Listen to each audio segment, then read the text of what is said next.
Macoria, au bourg de Tonat Macoria. L'arrivée d'ici, allez, encore quelques bonnes minutes, hein, puisque nous sommes, me semble-t-il, à environ 7 km de l'arrivée. C'est bien ça, Jean-Gilles? Et on est exactement au kilomètre 130 sur notre compteur et là les Allemands ont décidé de mettre en place une bordure. Ils étaient tous en tête de peloton avec son maillot orange, Alexander Müller, au milieu de ses coéquipiers. Et là ça va très vite. Et vont-ils réussir à gagner ce bras de fer avec les Guadeloupéens et les autres équipes intéressées par la victoire? Eh bien, réponse dans un peu moins de 10 km. Oui, on attend, hein, on n'a pas encore vu le panneau, excusez-moi, on n'a pas encore vu le panneau moins de 10 km, on attend de le voir. Voilà, donc c'est l'Allemand Wille qui est en train de mener, Mathias Wille, qui mène un petit peu ce groupe. Hein, on l'a vu derrière, il y a le Belge, me semble-t-il, Landers, qui est là, et les autres coéquipiers de Wille, Müller, qui sont là. Le maillot jaune, il n'est pas très loin non plus, hein. Il est en 7e position et derrière lui Karl Barolin qui est là avec son maillot et les autres coéquipiers de Boris Karen dans ce groupe, en tout cas dans ce peloton très étiré. Le relais est fait assez rapidement avec le Belge, me semble-t-il, Rolands qui porte, non, c'est pas lui, c'est un autre coureur qui porte le maillot. Et là, les 3 ou 4 coureurs qui sont derrière sont des Allemands. Devant le maillot bleu, bien sûr, que vous reconnaissez ici, le maillot jaune, pas de problème.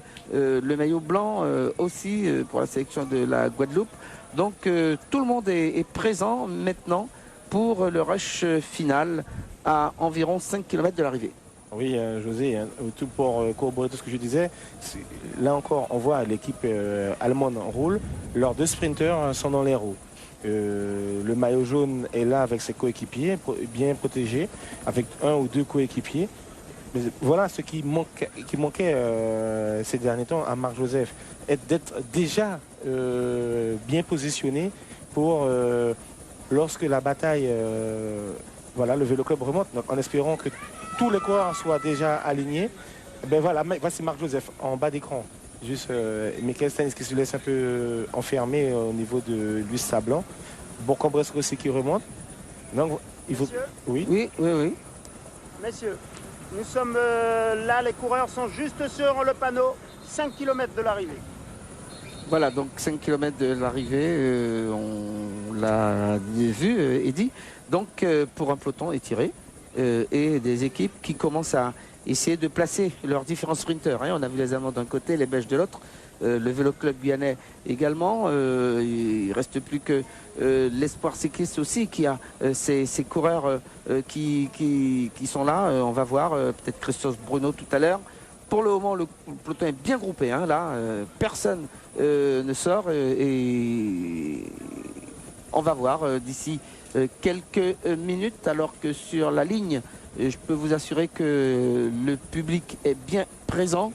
Tout le monde est là pour essayer de voir qui sera le vainqueur de cette 8e et avant-dernière étape de ce Tour de Guyane.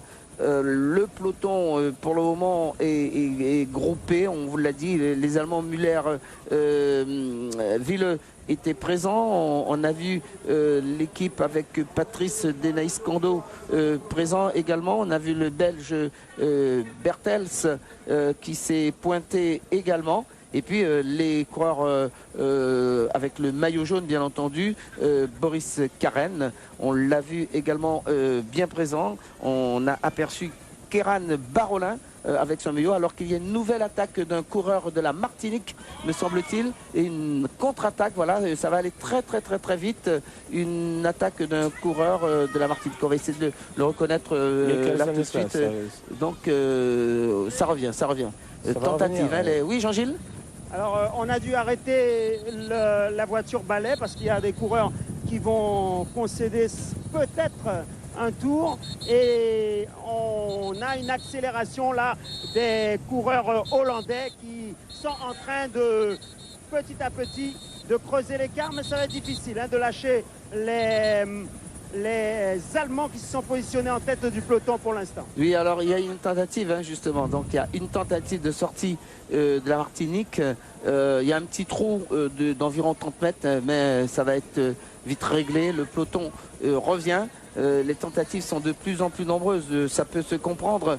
Là encore, ce sont les Allemands qui emmènent les coureurs de Bourg-en-Bresse. Ici, le maillot jaune, lui, il est très bien positionné de toute façon. On voit remonter sur le côté les coureurs, me semble-t-il, du Vélo Club de Kourou. Attention, 3 km, nous dictons ici pour l'arrivée. Un sprint, on s'apprête à avoir un nouveau sprint massif ici à Tonat-Macoria.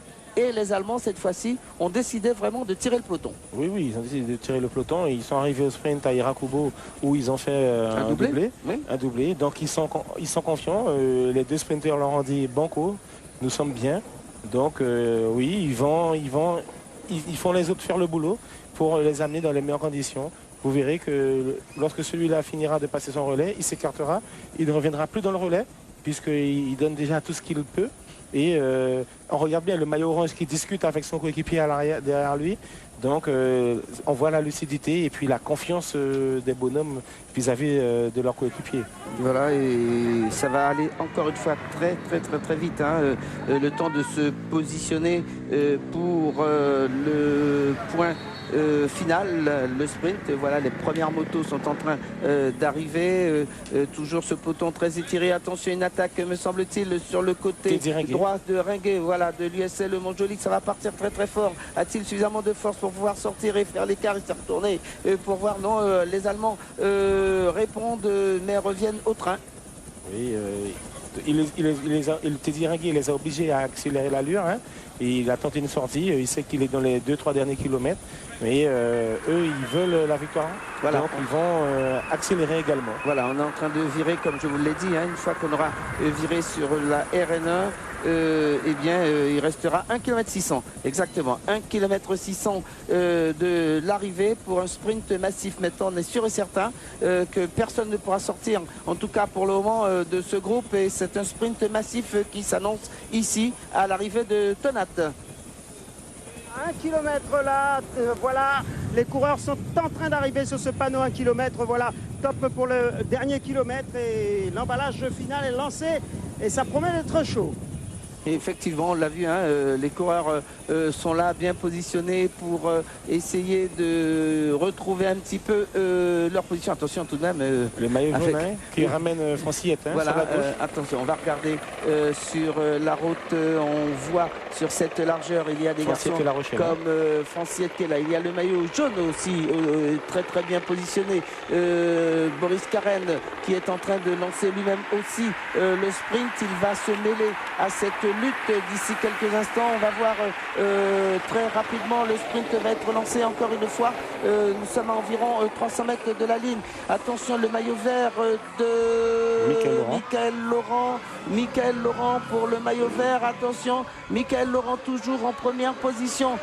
Marc Joseph peut-être, Michael Laurent. Oh là là, ça va être terrible. Marc Joseph va être devancé. Michael Laurent qui va arriver. Michael Laurent, Marc Joseph, Michael Laurent, Marc Joseph. Non, c'est un Allemand. Top, encore une fois, me semble-t-il, c'est Müller, me semble-t-il, qui l'a emporté. L'Allemand Müller, me semble-t-il, hein, on va essayer de voir si c'est lui, mais ce n'est pas Bauer, je ne suis pas certain que ce soit Bauer, mais il y a un Allemand, oui, c'est Bauer, me semble-t-il, qui fait deuxième. Bauer qui fait deuxième, regardez bien sur votre gauche, deuxième Bauer et encore peut-être Bauer ou Michael Laurent aussi, hein. À droite ou à gauche, on va le voir peut-être ici. Oui, c'est Bauer qui fait deuxième. Et troisième, me semble-t-il, Marc Joseph. Peut-être Marc Joseph, on va voir. Bauer, ça c'est sûr, deuxième. Ah là là, ça va être chaud. C'est très rapidement, peut-être sur la vue. After my Pro Tour career, I was with Sabel and Petaki in the team, and the team chef or the team boss of the team asked me to help the young riders. I come back to learn or to bring all what I learned to the team, and we show on the last stages what we can. Today I feel again what cycling is, and I try it and I win also, and it's so great feeling because the tour is very good here, the organization, everything, all the riders are very friendly, it's very cool to ride here. What do you think about the race and the riders? Yeah, I told you, it's very, very nice. All the riders have big respect together and we can ride all together and yeah, we like it and hope to come next year back again. Merci beaucoup. Voilà, José, donc un coureur qui est très satisfait forcément de sa victoire, qui est venu là pour aider cette équipe allemande et qui finalement très heureux de sa victoire parce qu'il n'y croyait pas véritablement, il a voulu, on l'a poussé à tenter sa chance, il l'a réussi. Il est satisfait aussi de l'organisation du Tour, qu'il apprécie énormément. En tout cas, c'est une nouvelle victoire allemande ici et ils sont tous contents apparemment. Voilà donc il va passer sur la droite, il passe très très bien. À ce moment-là, Michael Laurent est bien positionné, Marc Joseph aussi, d'ailleurs c'est lui qui est premier à ce moment-là. Mais Schroeder passe très très très rapidement. Ensuite, le maillot bleu de Martin Bauer, me semble-t-il, est le plus véloce. Il va passer exactement Marc Joseph qui perd la deuxième place, mais il y a à côté de Marc Joseph Michael Laurent. On va voir pour les deux premiers, pas de problème. Attention, il y a un troisième, Marc Joseph Top, c'est lui qui est troisième. Pas de problème, Marc Joseph troisième, on peut le dire maintenant.